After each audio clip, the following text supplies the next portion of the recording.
It is my privilege and joy that we can continue our seminar about the fundamentals of education. We started last night putting this question if we can understand the human being, if we can know really how he works.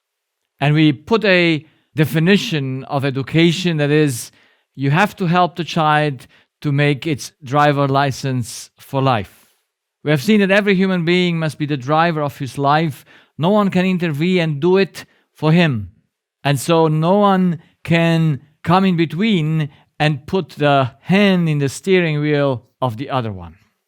So it's most important that we understand this first principle in education. Every individual must drive its own life, and the child must educate it to do that, to stay on the street and not land in the ditch all the time. There are a few questions we must ask ourselves. Why do we need education? What do we need to educate? And how do we need to do that? The why is the purpose, the what is the content, and the how is the method. We saw that last time, but it's good always to have a repetition to understand the purpose, the content, and the method. Now, mothers and fathers need, before they can educate a child, certain ground knowledge, basic knowledge. How is a person built? How does it work? With what does he work? And what does he need in order to work well? So, how does he get this information? We have seen that the body has two types of basic needs. He needs electrical current, and that is, someone needs to generate that, generates the function of the body. But we also need chemistry, and that is that what sustains the function of the human being, the oxygen, the water, the food, the sunlight, and the heat.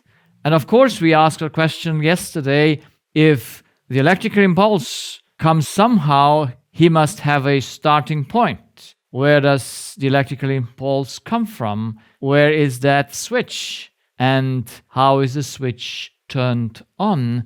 And by what means? And we came across to see that a child needs love. And we must ask ourselves, where is the love tank of the child? So where is that tank that we need to know how the child works? We have seen that we must look to the love tank in the head of the human being. This is why we need to know how we are designed. We have a brain and we have a cortex, and in that cortex there's billions of cells, and in that we have the whole body concentrated together. And from here, through electrical impulses, everything in the body is governed. The limbic system, that's the center of the brain, gives a feedback through chemistry to the cortex in order that there is a communication between both of them, so that it gets a feedback if the current that came into was according to the body or not. And so then we have the nerves cross, and everything else is not important, but it is just the result of what is starting in your cortex. And we put a question, where is the location of the spiritual needs and where do the thoughts come from? It is most important when we address our child, when we address humanity, to know how humanity works. And if we don't know where love is assimilated, if we don't know where thoughts are arising from, then we don't know the essential thing of the human being. That's why before we go into the practical aspects of education, we need to know the model. Imagine you want to teach something to this iPad, but you don't know how it works. How will you do that? So the understanding, having in the back the model of how something works, is essential. And if parents don't know how they work, and the children, how shall they know how they work? And we as humans are the only being that can have introspection, that can look into the mirror and say, oh, this thing works like this. I spoke today with a young lady, 22 years old, because of her health issues.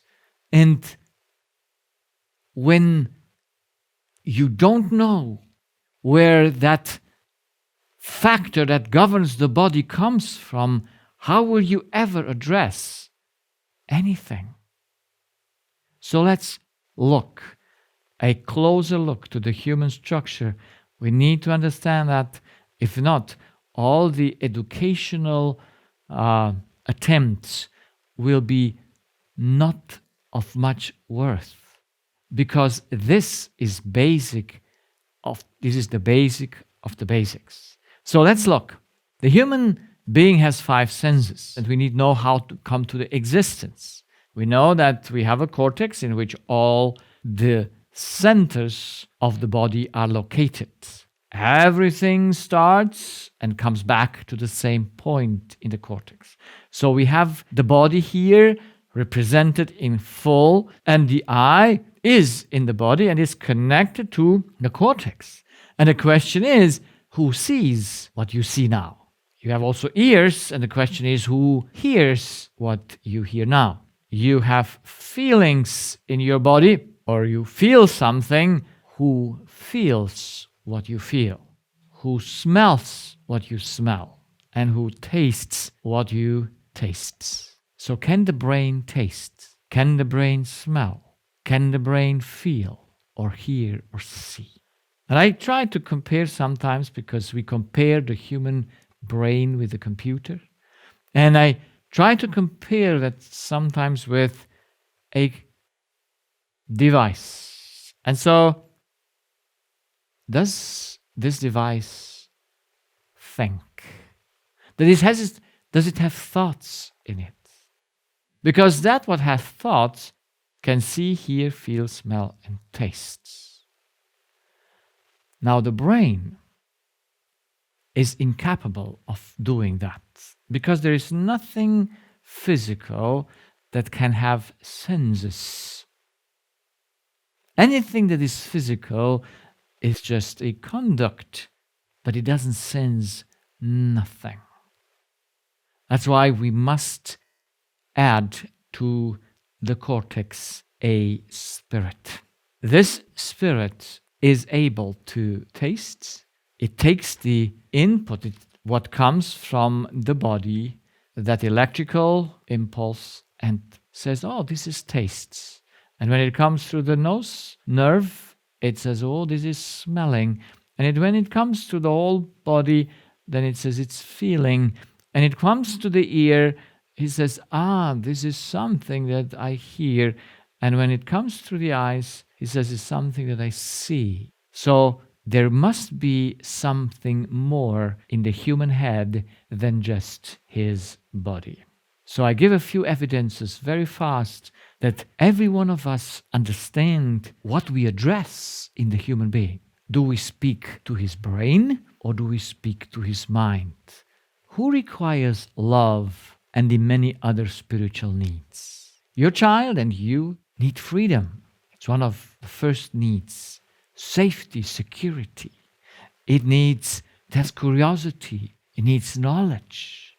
It needs understanding. It's orientation and holding, loyalty, confirmation or reward.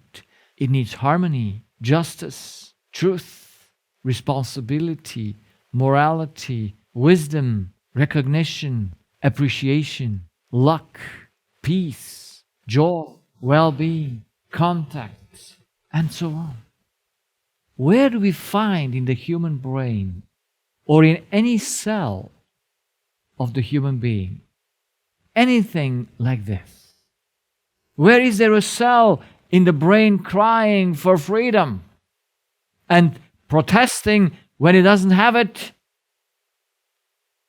You can search. You will never find in the physical element any spiritual needs. But all the needs that are listed here have no atoms in it. They have nothing physical in it.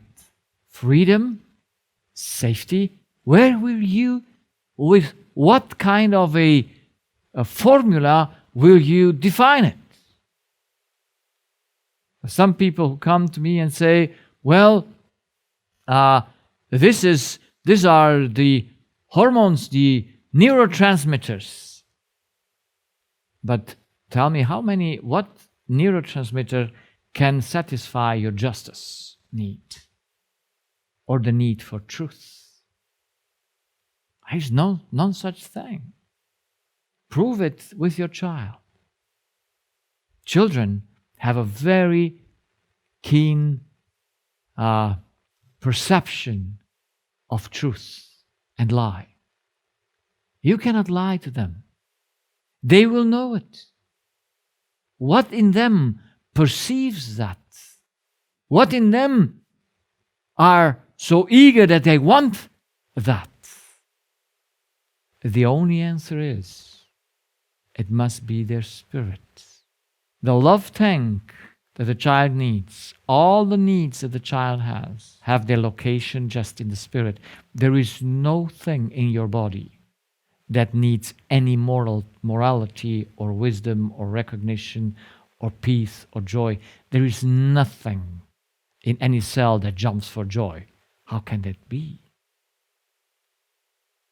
So the needs that we have prove, and since they are spiritual needs, you cannot put them in a body.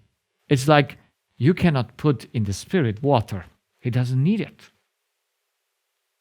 And apples and pears, you put that into your body. So you cannot put anything that is physical in a spiritual.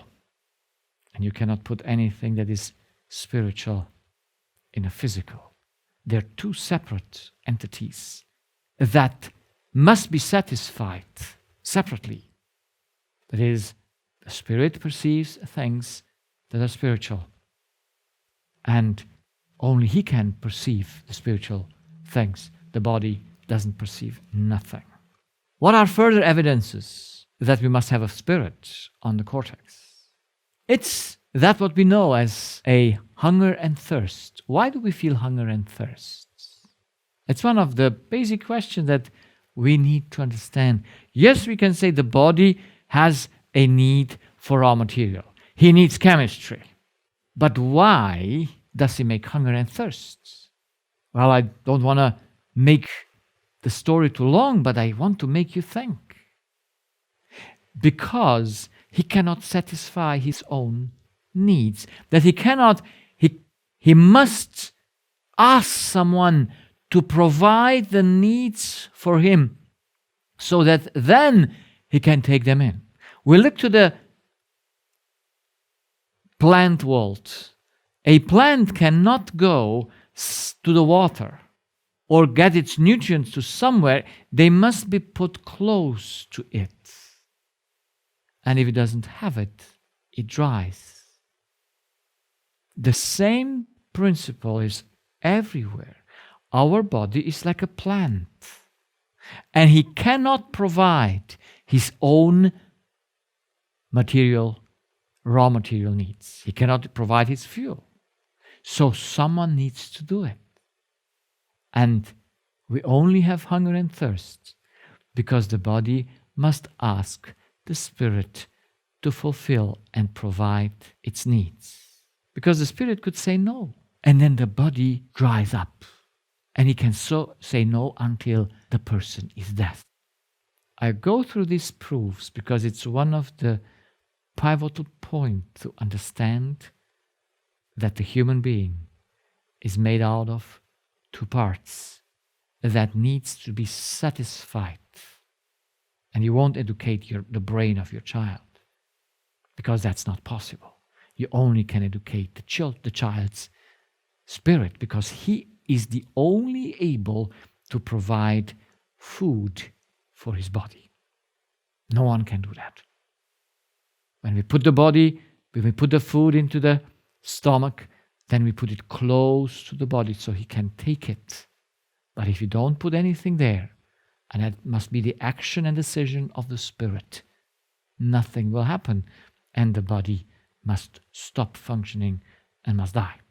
So the decisions of the Spirit put the body to go to eat and to drink, because the body can never do that by themselves. As a plant cannot walk to the water, our bodies cannot walk to the fridge or to any restaurant. It must be the Spirit that provides the physical needs to the body. If not, hunger and thirst would not be needed, because the body would just go.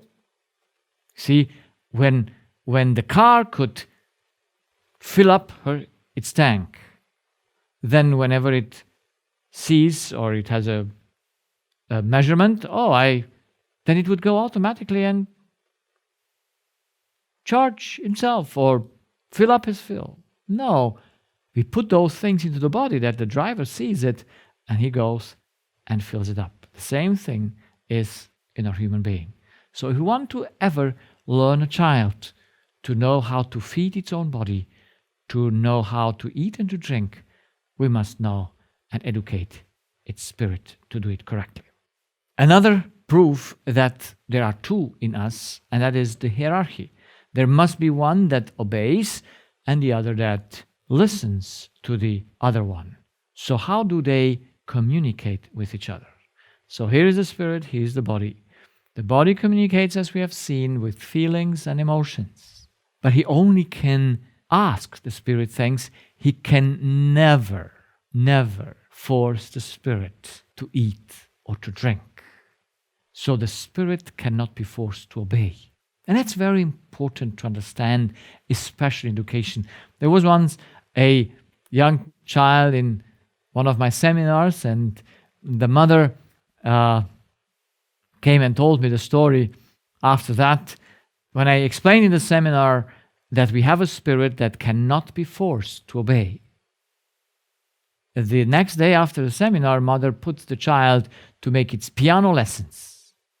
And I can't remember exactly if the child was 7 or 9 years old, but he said to his mom, "Mom, did you listen last night that you cannot force my spirit to do its piano lessons?"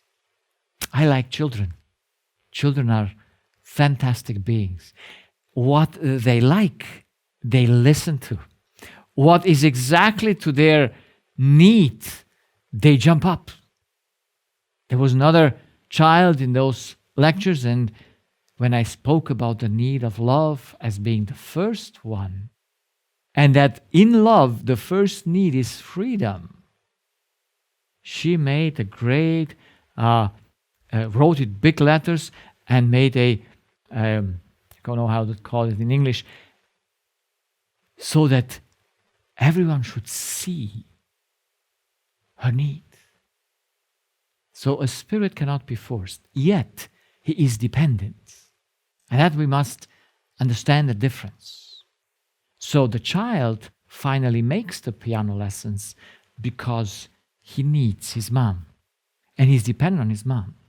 But there comes a time when he thinks he's not dependent anymore on his mom, and then the mom can say whatever she wants, and the child won't do it. Yes. You see, children obey just because they are dependent. And when they grow up, they strive for independence from their parents. And when they can feed themselves, or whenever they think they're strong enough, they will revolt to the parents' dominion.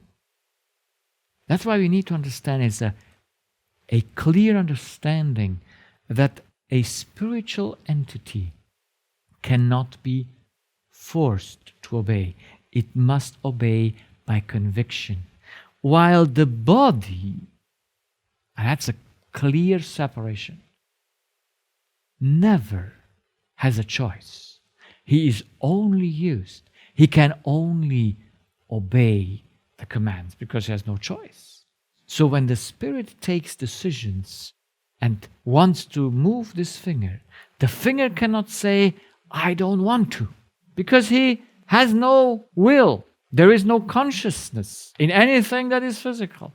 So the body has no choice. He reacts always to orders, commands, or external factors.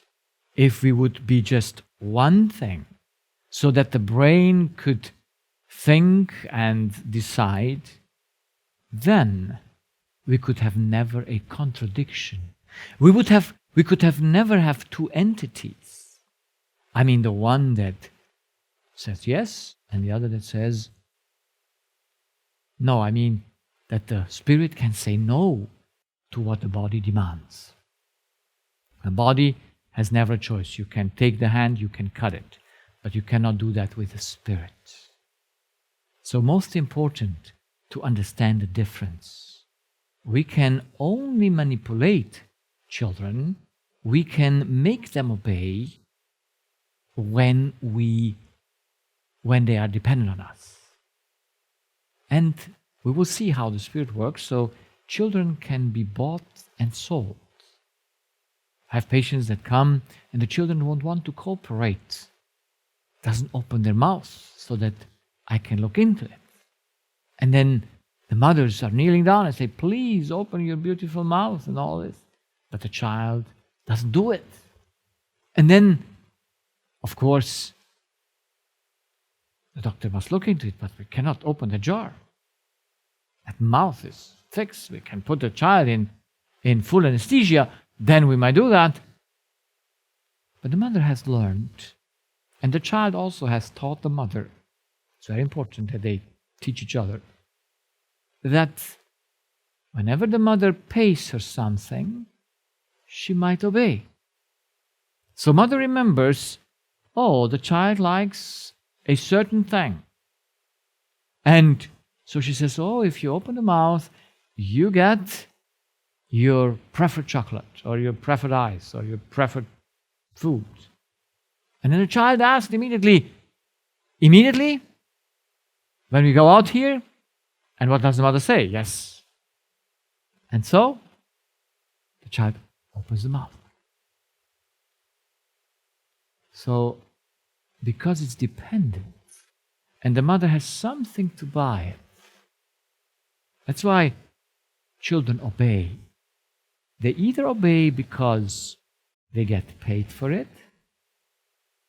I mean, we condition them either with reward or with punishment. Do you think that is the correct way of education? Should a child open his mouth because it gets a reward or is afraid of a punishment? Another patient who went with his 14-year-old child to the dentist, and he said to me, we went for nothing, because by no means I could do whatever I wanted. The child didn't open his mouth, and they could do nothing. So, you see, there must be something more than a paying or a punishment. And if you don't understand that, if you don't understand that the spirit must be convinced to do the things rightly because they're right, not because they have a benefit or not from it. Because then they are children that can be sold and bought by those who have what they need. So very important to understand this difference between a physical thing and a spiritual thing. So the spiritual entity is not able to be forced, but since it's also a dependent entity, it needs something. And you can condition it. But do you think conditioning is physiological in education? We will go into this further on. It is not, and it cannot be. Because who wants to be conditioned? Now, yes, we are dependent, but who wants to be conditioned? So let us go through another evidence. Who controls the functions of the human body? You see, there is no car that can drive itself. Now we say, oh, we have self-driving cars. Yes. Because someone that had a spirit made a program, and he must put that program in so that the car can drive itself. But the car can never drive itself. So the body is never able to control anything that happens in him. We will give an evidence. Everything that happens in the body is a control by the spirit. So his decisions make the electrical current. And by this, he does not make only the impulse of moving, but all the hormonal issues are governed by what a person thinketh. That you can see in my health lectures. It's very important to understand how we were put together. So there's a fundamental law proof. What is the difference between a living and a dead person? What is missing in the brain? And we know the cortex needs electricity, and we need to know who makes the electrical impulse. And the only thing that can make the electrical impulse is the spirit. This is an input of my spirit, because the body could never move itself. That's why we have a clear evidence when there is no electricity in the brain anymore, when we cannot measure any brain waves there, a person is deaf because the spirit is missing. It's a separation. And when they separate, the body decays and becomes dust, because he has no way to govern and put his electricity. He cannot function anymore. So he doesn't need any food anymore, because that what puts him into function, the electrical current, is not available anymore. So let's put the summary together. Without the spirit, there is no spiritual or mind activity. There is no consciousness. There are no spiritual needs. There are no sensory perceptions. Feeling, sight, smell, taste, hearing is not possible without the spirit. That people don't feel anything.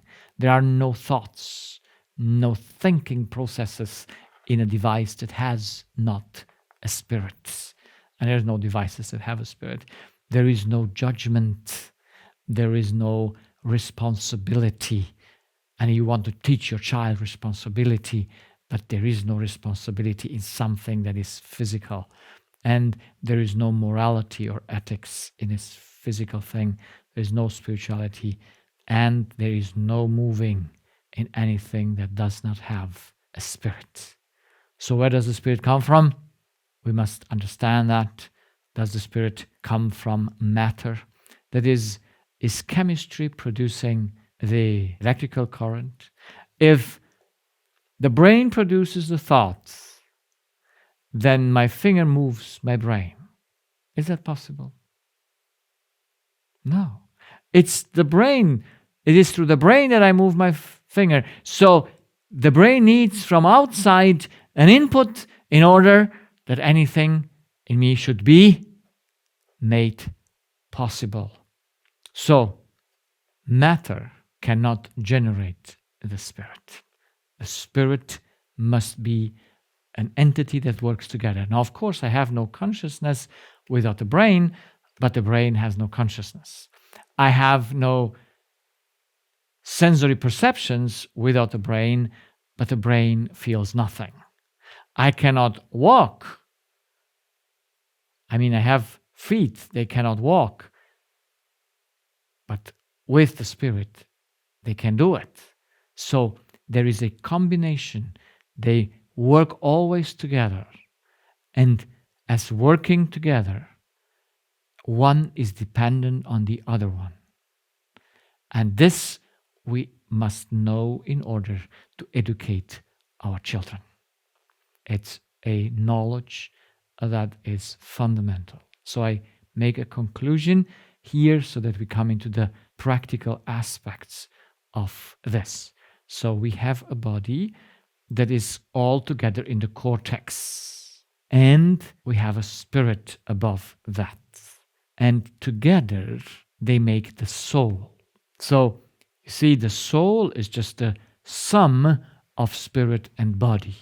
And everything we do in this window, yes, between the spirit and the cortex. When you speak, when you hear, everything happens just here. Because this is the connection. And what happens in the body must start in your soul, which is the result of spirit and body. I give this analogy, and you can see it. If the body is a piano and the cortex are the keys and the spirit is the player, what is the soul? Well, it's evident the music is the soul. So when the spirit doesn't push the buttons, there is no music. That's why when they both separate, there is no music. There is no life. So everything that happens in our life happens in the soul, in this connection, in this co-working of two different entities, in which one is the leading entity and the other is the following entity. They work in a circle, they work in total interdependence, but nevertheless, the capacity of the one are not the capacity of the other. And the one can do something and the other can do not something. So the spirit cannot produce a noise, but when he has vocal cords, he can sing. So the piano player cannot produce a tone, but when he has a piano, he can use that piano and the piano will bring out its music, its melody. So this is important. Two elements that are different make a new one, and by these two together, you work and must know how this works. So since we know by the law that we learned last night, nothing can exist by its own, and nothing was made for its own.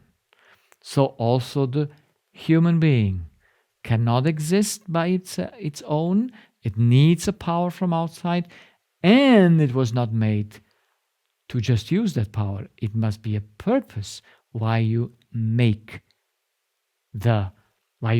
you are a human. You must do something. So we know that the body needs chemistry, raw material. And I start from the back to the front so that we might see it easier. So the body needs chemistry, like a car needs the fuel. But it cannot work without electrical current. The same thing like the car. So it needs two different elements, as we have seen, in order to function. Now the same thing is applicable to the spirit. The spirit lives, like I said, not from chemistry, he lives from words, from images. You see, the words contain an information. And that is what the spirit lives from. But every word must have a source where it comes from. You see, there is no spiritual information that does not come from a spirit. And this is why we need to have also binding to a source of love. So the spirit also has two different needs. He must be attached. He must have an attachment to a person. And he needs to feed from that person what that person gives out, the words, the images, or whatever it is out there. So we have two elements, that both elements have two kinds of needs. The body needs chemistry and electricity, and the spirit needs words and attachment. Yes? But now we need to know he has and must have entrances where you must supply the needs. And there is entrance number one, and that's the door of the spirit, and that's identity. In my other seminars I explain that. And we will enter into it a little bit just to have an overview. But that is the entrance number one. But the entrance into the spirit, where he takes his need in, he must have also an outside. So there must be an entrance into the body. That's why the cortex is the second entrance into the human being. It's the entrance into the cortex. And then we must have an entrance, it's the entrance for electricity. And then we must have an entrance for the chemistry. And that's the mouth, the nose, and our skin. So we must know where to put what. And by all important it is to know where the process is starting. So where does the human being start? Does he start with breathing, with eating? Does he start with electrical current?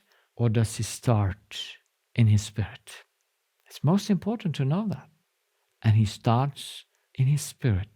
And his first action is he must take in truth. The words that he must take in, this is set by God, by the Creator, that you can only take in truth. Whatever a spirit thinks is not the truth, he will never take it in. That's most important. And that's why the spirit need a law to discern what is truth and not. Because he's responsible for the words he believes and takes in. So whatever we encounter, we must first at the entrance prove if it is truth. Your child will do that. Everyone must do it because it is no way to be different. And so the only way to take that in is to believe those words, to believe those actions, because also actions, they also show truth or not truth.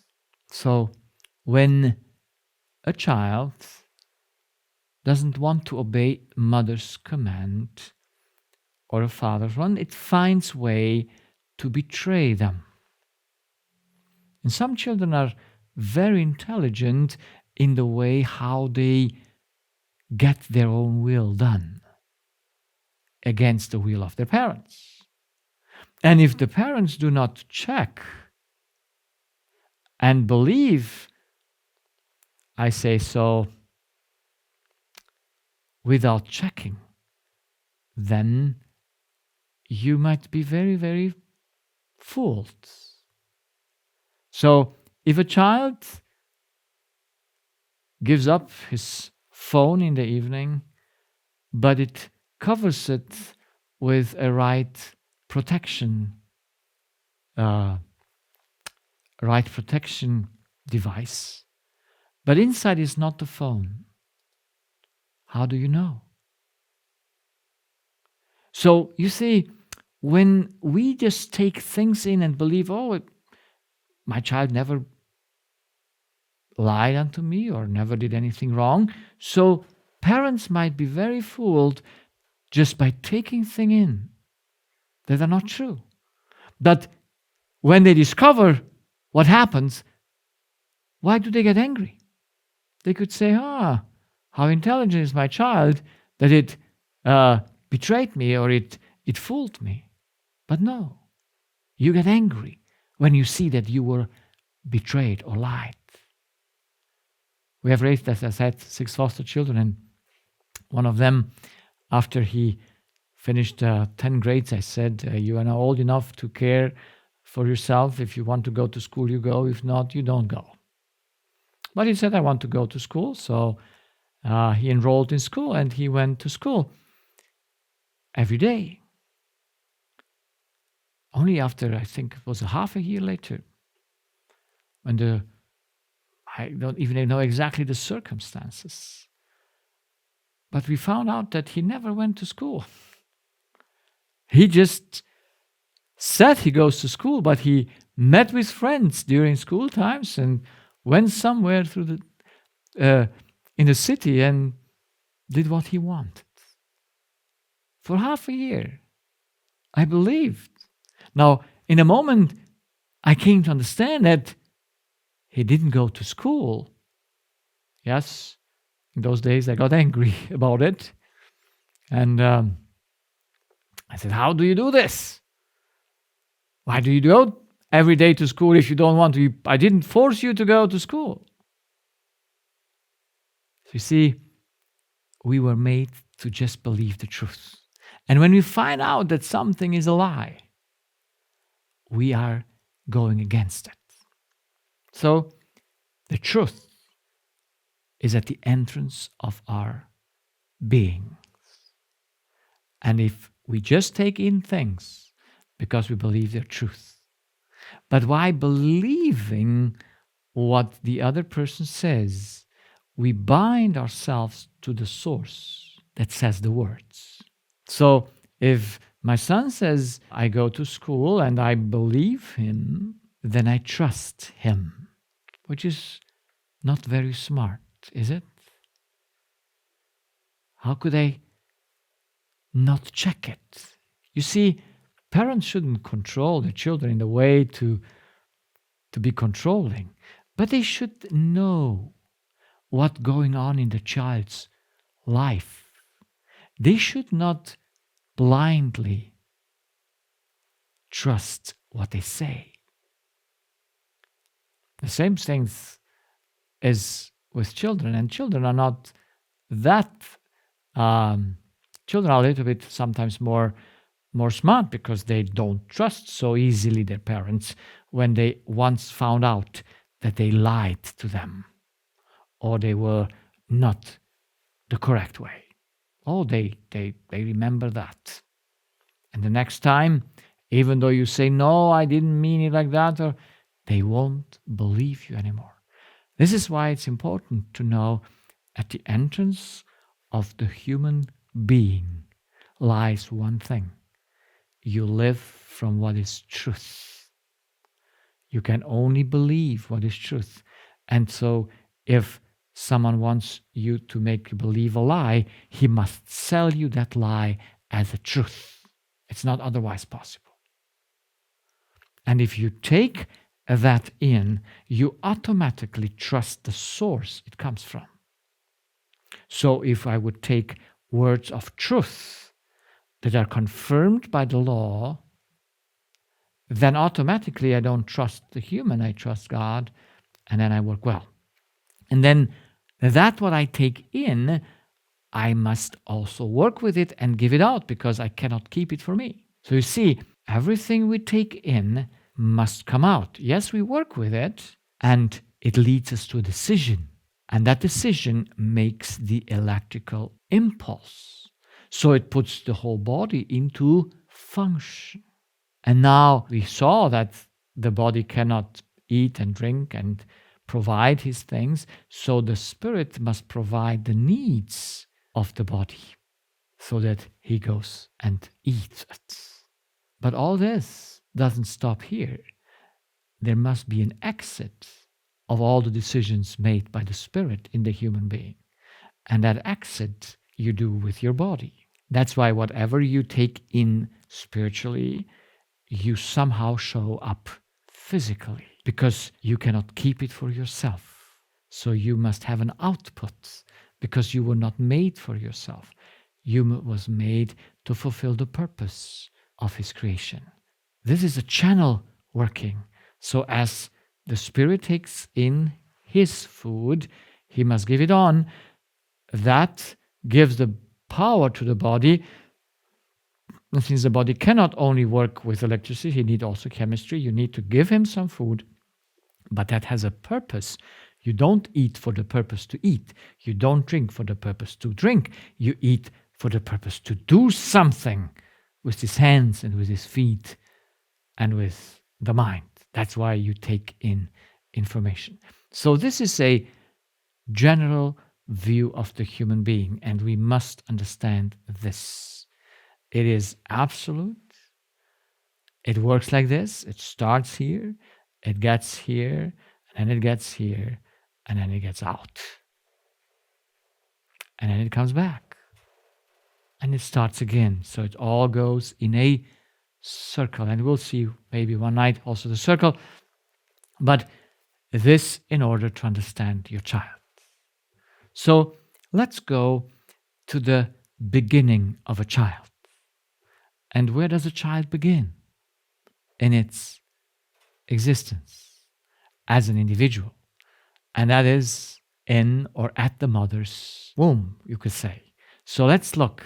We have the body of the mother and its cortex of the mother and the spirit of the mother. The spirit of the mother must make the electrical current to its being. And we have here the body of the child and the cortex of the child and the spirit of the child and the electrical current. And now we must understand that, I explained that last time, but maybe I do it again. The body shows, and we know this by the law of heredity that is never changeable, that the child is 50% of his mother and 50% of his father. And that is, if the child and the mother has a spirit, then, if the mother has and the father has a spirit, then they also transmit of their spirit. So that the child's spirit is composed half of mother, half of father. Now the spiritual thing we cannot see, but as we saw before, through the law that there must be there a spirit, the child's spirit cannot come not from the parents.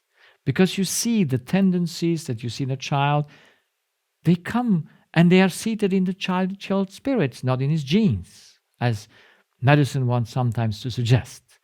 People think the evil is in the genes. No. There can never be an evil thing in a device. There can never be an evil thing or a bad thing in something that is physical. So the evil thing, when the children do not obey, it's not in their body seated, the disobedience. It's in the spirit of the child seated. So the child comes into existence out of half for mother physically and spiritually, and half of mother or father physically and spiritually. Now, we must know the law that both the child has the needs, and now the child's body must connect to mother's body. And we know that happens in the uterus. The umbilical cord of the body is going up from the child to connect, because it's the principle in nature. He who needs something must connect, not he who does not need. He does not need to connect. So it's not this device that the connection comes to it. You must connect the device to the source of power. And so the child connects itself to its mother's body in order to take. It's dependent. How much dependent? You know, 100%. Now the question is, does the mother also has a source for her needs? Does she also need something or not?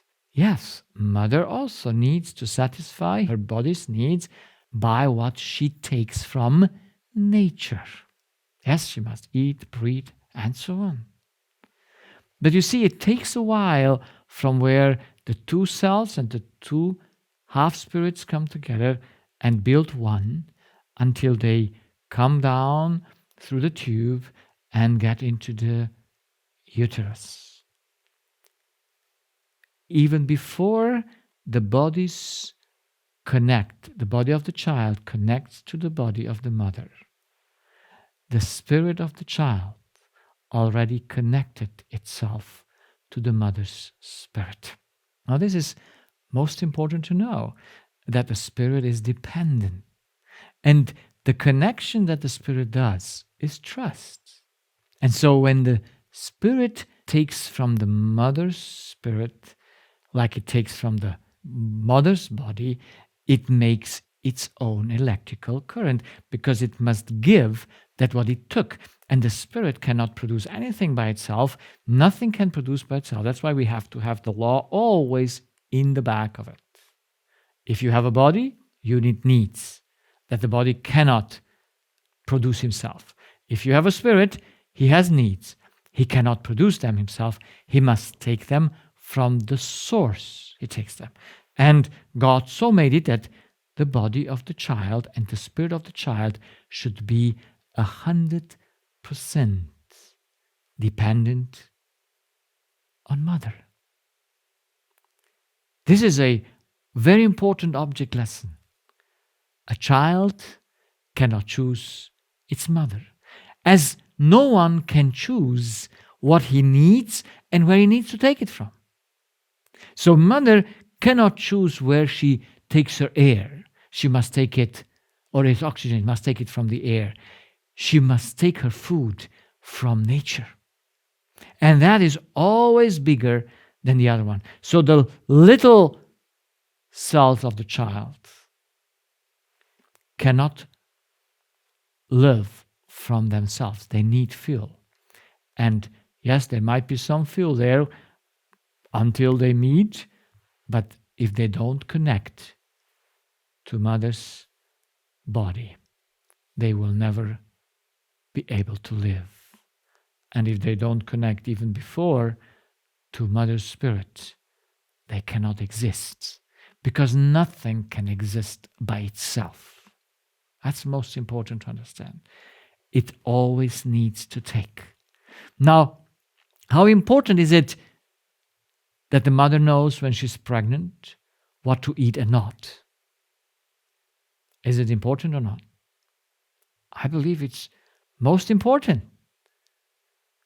Now, if it's important what the mother eats or not, how important is it what the mother thinks or not during her pregnancy? And even later we will see.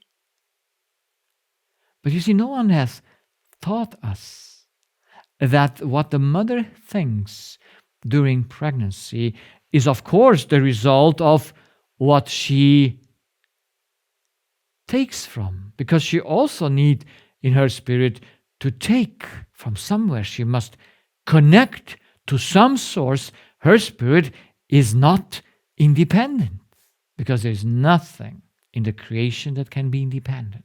And so the mother feeds itself by trust, and she feeds, and that where she feeds from, she gives into her body. And so what she takes, the child takes and gives into his body, and what the mother thinks gives also into her body. So when her body doesn't work well because of her thoughts, her digestion might not work well, and the child gets deficiencies. But most important, if the mother doesn't think correct, the child takes his thoughts, his information from mother, and puts that in his little body and brings that little body into a not correct working. So let us understand the thoughts and the way the mother preoccupies herself during pregnancy, and we'll see even later, is the more important thing as what she eats. Both are important. And I believe if she would be satisfied here correctly, she would know where to take, then she would be balanced in her spirit. And when a person is balanced in spirit, the spiritual needs are satisfied, also his physical needs are satisfied correct, and he can work perfectly. But if that is not so, then, of course, if the mother is unhappy, her body doesn't function well, and the child's body doesn't function well. When our daughter was pregnant, she was sent us pictures from her belly because the child has hiccups. Now, how does a child get hiccups while in the placenta and connected to the mother's womb? How does that work? Because you would say, well, there is too much air, the child drank too fast, or whatever we think when the child is out, and we see what happens when it has hiccups. Now, whatever the child does in the mother's womb, it must take from somewhere. And parents pregnant mothers can see on their child's reaction what their spirit might be burdened of. And a simple hiccup of a child might give the mother a hint that she must have something done in her spirit that the child's spirit didn't like. And so he made to the body that reaction. If the spirit guides every motion, what he does of the body, he must do it from the beginning of inception. So when we have malformated children, I had recently a grandmother who came and showed me the picture of her granddaughter. And her granddaughter had on one hand only 4 fingers. So one was missing. And on the other hand, 2 were grown together. And on the left leg, he was missing a whole bone, the fibula.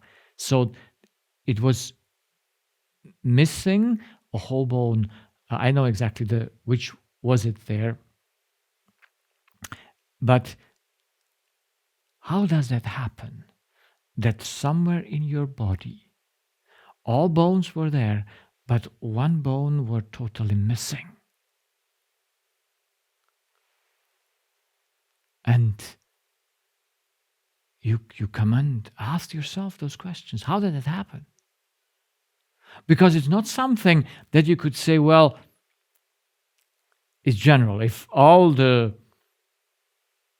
bones were missing, or was both limbs were missing, you would say, okay, that's before conception, something went wrong in the putting together of the genes of the parents.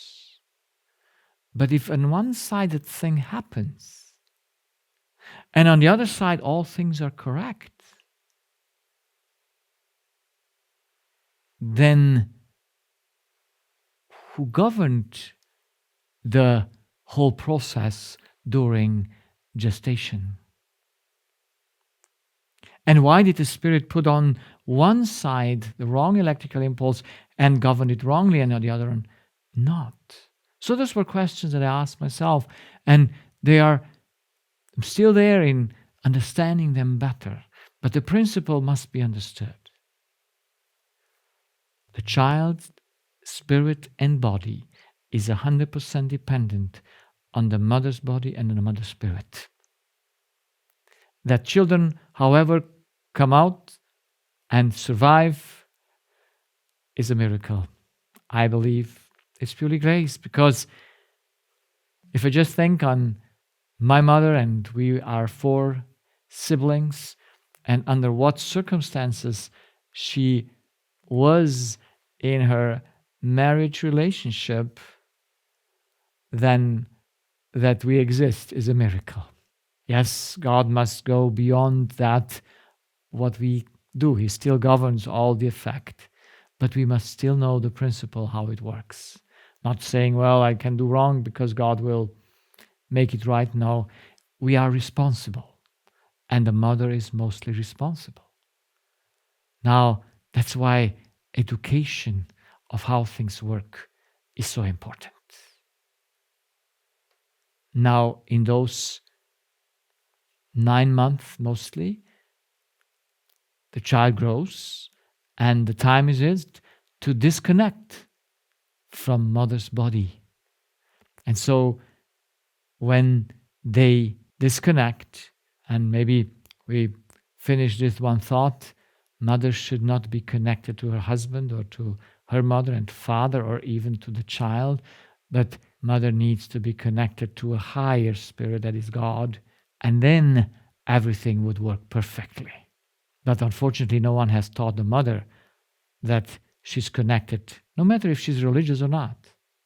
I've seen in my practice, religious people are the same trusting humans, believing they trust in God. And you see in the child the same results as those who do not have a profession of any faith. So what we see comes from the invisible, and the Spirit is invisible.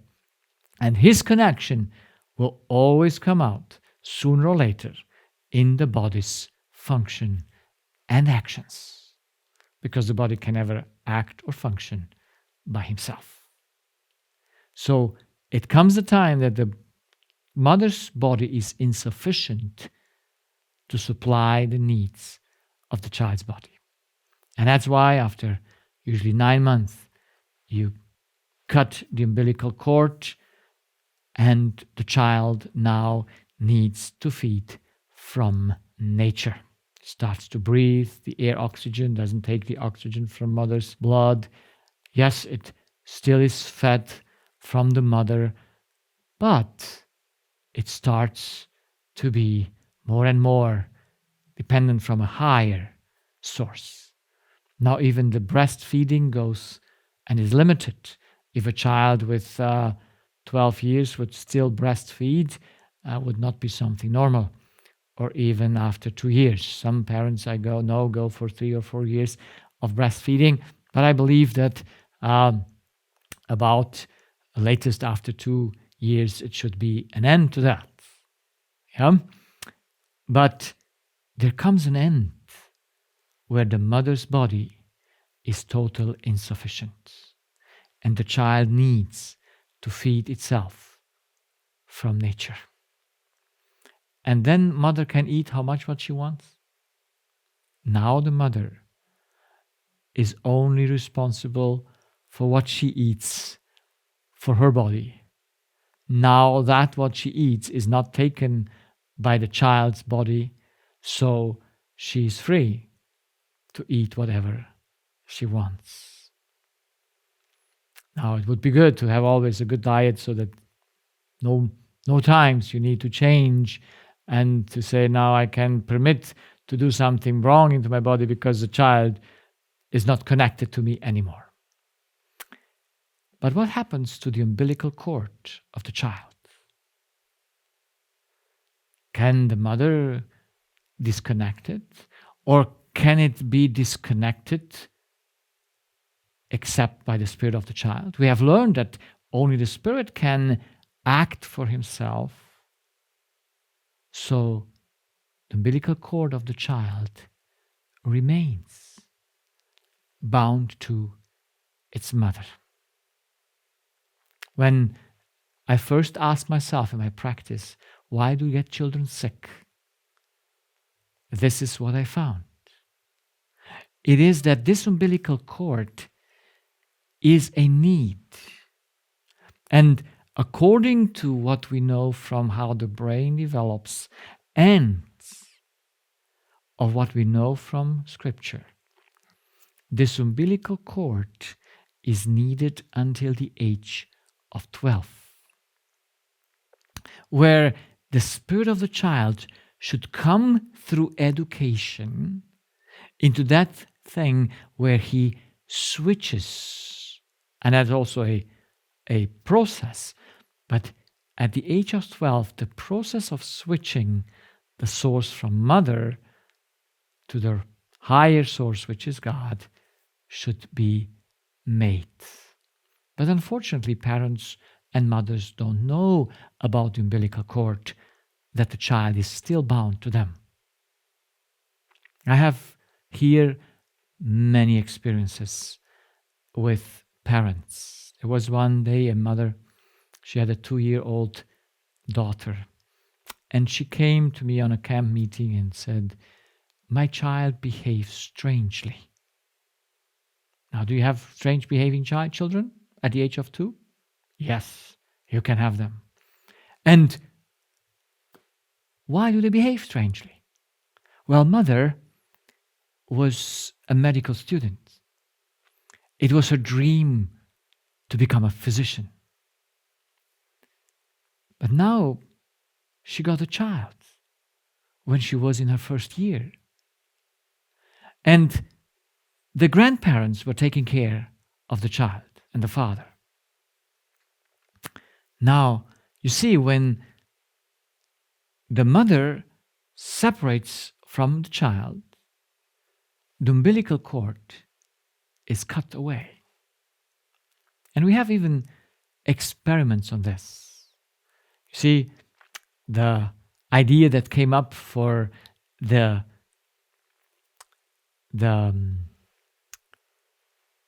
mirror neurons, you might have heard of that. It was an experiment that they measured the electrical current of the brain, the waves, the brain waves, and they measured it in both the child and the mother. And they observed something very interesting. Whenever the mother changed its brain waves, immediately the child changed them as well. And they were astonished how that has happened. It didn't go the other way. So when the child changed, the mother changed? No. But whenever the mother is changing the way of she thinks, the brain waves are made by our decision, the way what we think, and those waves change, and in that moment, the child changes its waves as well. And it works to a certain distance. Oh, it's a wireless connection between the spirit of the child and the spirit of the mom. But of course, since science has no spirit, they think, the mirror neurons of the child just mirror the mother. How shall that happen? Because brain cells cannot make their own waves of electricity. It's impossible by the law. That nothing can do its own energy. The brain waves cannot be generated by the brain. It must be doing something else. But science ignores the law and brings up fantasies. And it's a poor fantasy. But since it's scientific, all people speak about it, of the mirror neurons. It's something some people like to speak about, scientific findings, which are nonsense in the end, because they're not proven as truth by the law. Our neurons are in total darkness. They are in a liquid. It's all closed hermetically. There's no air in there. There's no way how there should be a mirror from one neuron to the other. There is no way of how the mother's brain should generate a change in the brain of the child. It's the child's spirit that is connected to mother and will always react like mother. So you know that, if you know that the children are connected spiritually to their parents, I mean not to their parents only, but to the mother especially, then you know exactly when you have issues with your child, what to have to correct. It's one of the most sensitive subjects, but it is the truth, and it is proven by the law that the spirit of the child cannot live by itself. And so it must connect to mother. And God made it so to connect. And as He made it so that the body of the child should connect it to the mother's body for a time, it also was there set for a time. And the first 7 years, the spirit of the child should not be disconnected from the spirit of mother. That means there should never be a distance where this wireless connection would be interrupted. That's one of the conditions for a well-developing, because the child is not ready when it comes out of the mother's womb. It is not ready. But we think, the child is ready, we give them food, we let them with the grandparents, they love them. We think the child needs to be loved. No. Child needs to take love. It needs to take it. It needs to be attached to the one source, that it cannot have another one. So that's why the child behaves strangely. And I said, okay, the child is missing you. And you need to stop your study or take your child with you to university. Because when the connection is interrupted, the child is like a fish that you take out of the water. And that's why it behaves strangely. There are two things why children show that something in their spirit is not correct. It's either their strange behavior, that we have a lot of autism and ADHD and all these kind of things, or they have other physical issues, physical diseases. And I saw even this in families. The one child has a bad behavior and the other is always sickly. Now parents, and these were two girls, the one was 12 or 11 and the other was 10 when the parents came to me, and they were upset, not because the older was sickly, but because the younger was provoking them to the edge by rebellion. And why does this one rebel and the other does get sick? The cause is the same. It's just a different way of reaction. But you see, parents would tend to be very patient and helpful with the sickly, and they go in full fight with the rebellious child because they don't understand what's going on. This is why I want us to all, before we go into details of education, we must know how things work. And the internal life of the mother and her presence are the two conditions that in the first 7 years are most important. So I met this young mother a few times because God brought me into that area where she came and saw me, and of course, how should you give up her dream? And I said to her, look, you can study medicine when you're 60 years old. It won't harm you. But would you take out your child of your womb at 5 months? Would you do that? And no mother said, well, no, of course not. Keep them there till 9 months. But you see, being ignorant of the spiritual connection, you just think, okay, body disconnected, spirit disconnected. I don't even know the spirit. I said, it's not possible. Your child, as it was needed to stay 9 months attached to your body, because not in the body of the mother, it's just attached to the body of the mother. And you would not take it out before. So you must know that there is a spiritual growth. And there is a connection that cannot be separated 7 years from birth. Well, the old ages knew that. You know what time, about 200 years ago, children went to school? Or when they get out? It was when they were age 12. That's why humanity survived. Imagine we would have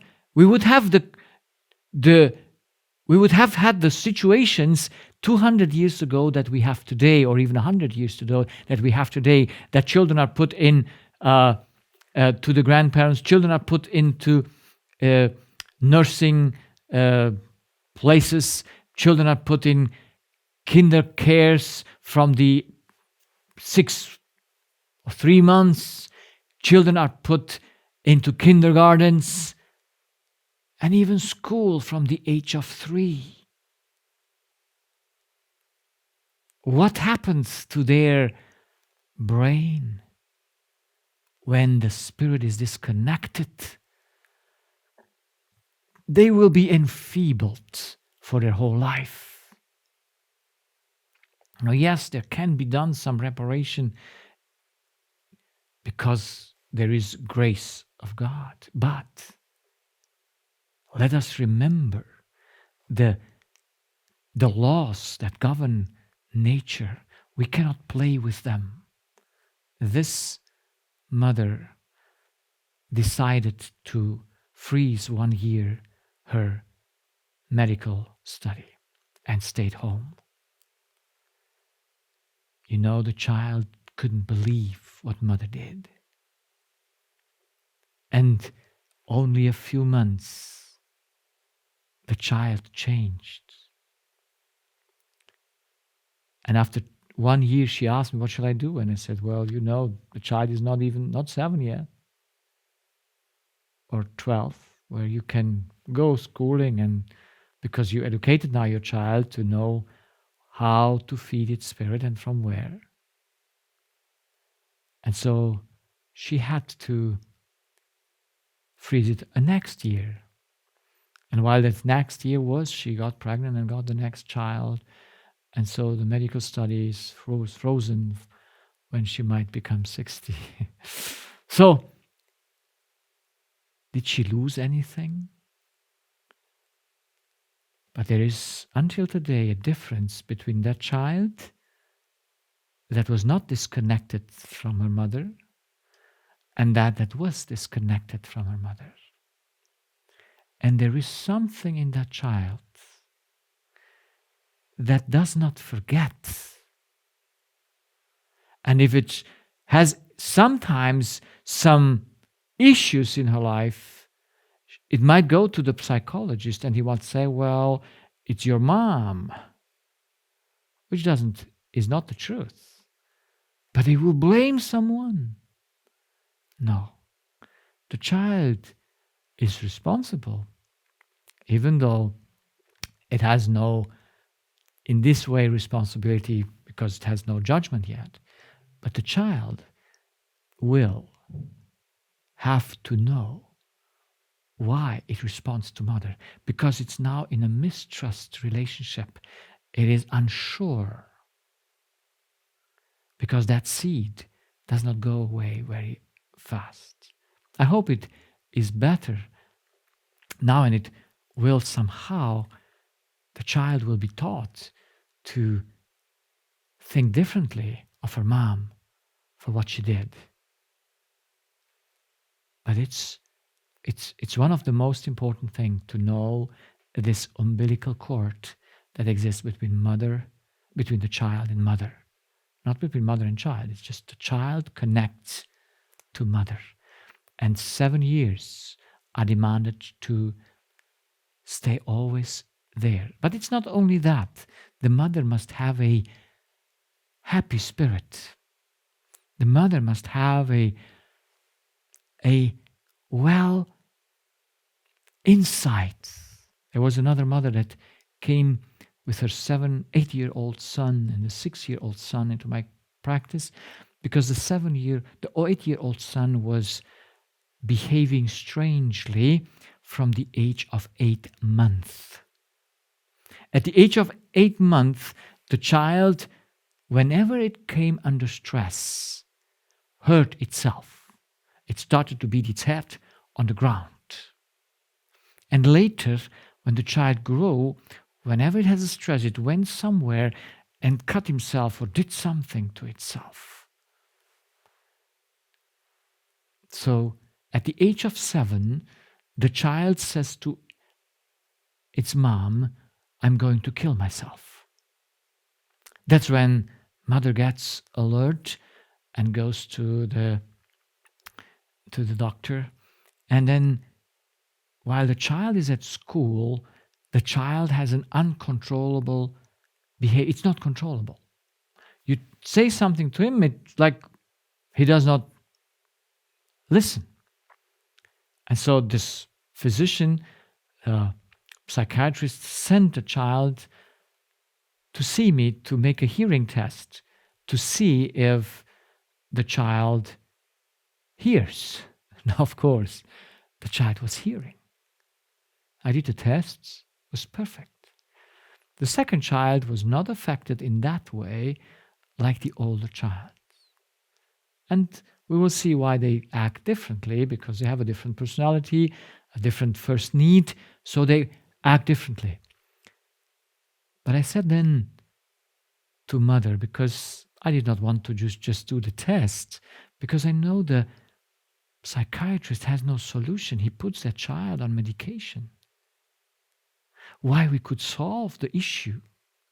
I'm not against medication in certain cases, but when we have a better way in understanding the cause, we should address the cause, not go just by removing effects, make this child stand still. Because the child was not made to stand still, it was made to move, but to control itself. And so I addressed the mother. And then, like I said, it's the most sensitive issue to address the mother, because they take it personally. They think they have guilt. No, there's no guilt in this. Because you cannot have a guilt when you don't know.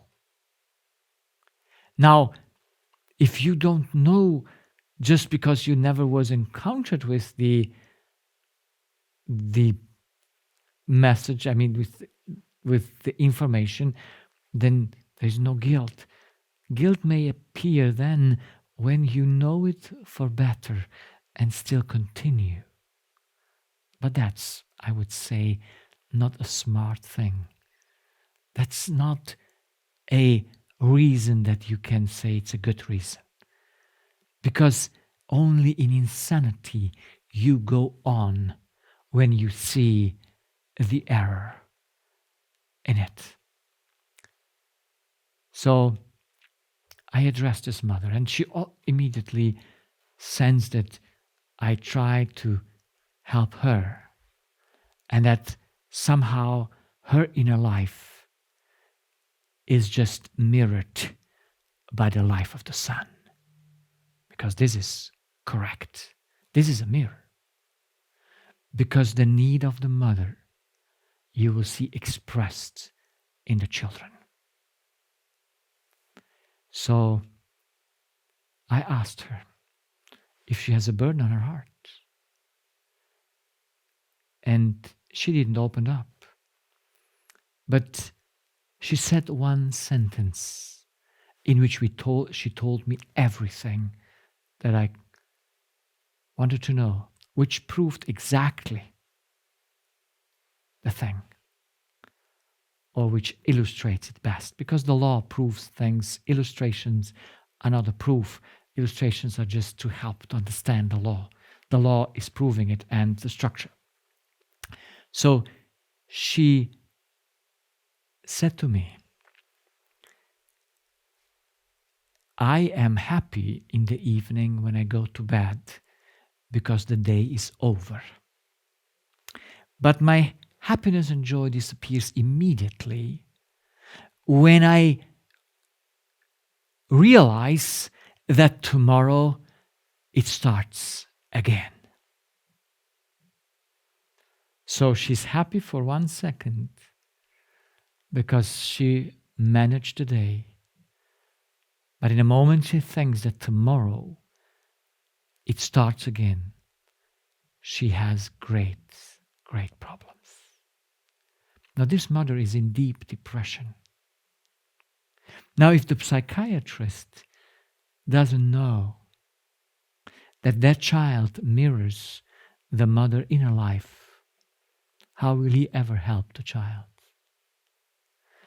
Because if he would find a sickly body attached to the mother's body, we would say, okay, mother, maybe you change some of your diet so that the child's body can take better nutrition. But here we have to help the mother first, and then the child will be fine by itself. So our time is gone, but I will share more stories as we go, because this is one of the basic things why we have to know the way we were made to function. If we don't know about the spirit and the spiritual cord that exists between the child and the mother, we will never have a clear and successful education. Because for whom is education made to be? For the child or for the mother? Now, you see, both benefit. But child's education is parent and especially mother education. Because if something challenges you in your life, it's your child. And it can challenge you to the edge. And you should maintain your control. Because if you lose it, your child loses it as well. You cannot teach self-control if you don't have it. And the child is not going by just buying your words, because it's connected inside with your spirit, and it knows how you mean things. It knows by the tone of your voice. You can never hide anything from your child. And this mother also said to me, I never tell anyone how I feel inside. I say, you don't need to. Your child lives from what you think. And if you don't solve those issues, how can you solve the issues of the child? So let us finish here, and we will go more deeper into this study of education. We must know the child has an umbilical cord, and the mother needs to be a good source, not a sour source, not a sad source, because there is no need in any spirit for sadness. There's a need for joy, but there's never a need for sadness. Sadness is an anti-need. When my mother was sad because I was hyperactive and she wept, I had some issues because I had no need for sadness. I want to make my mother happy, so 2 days I behaved well. But it didn't last very long because mother didn't change her inside. I didn't know how I work. No one taught it to me. But it's time that someone should teach us how things work. So education must help the child also change its spiritual source. There comes a time where the child should know to orient after mother is insufficiency, because the child's spirit gets in that age where the mother's spirit cannot cope anymore, and the child needs to connect in trust to a higher spirit, which is God. So those are the sources of our need, and the one connects with the electricity, the whole system together. So I'm looking forward to our next hours, in which we will see from the very basics how education needs to work and what is the issue of humanity. Why would a mother be sad and not happy? Why would a mother leave her child just for her own, you cannot say pleasure, but for her own career, and leave the child with someone else? All these things must be known in order to know how to educate and grow a child.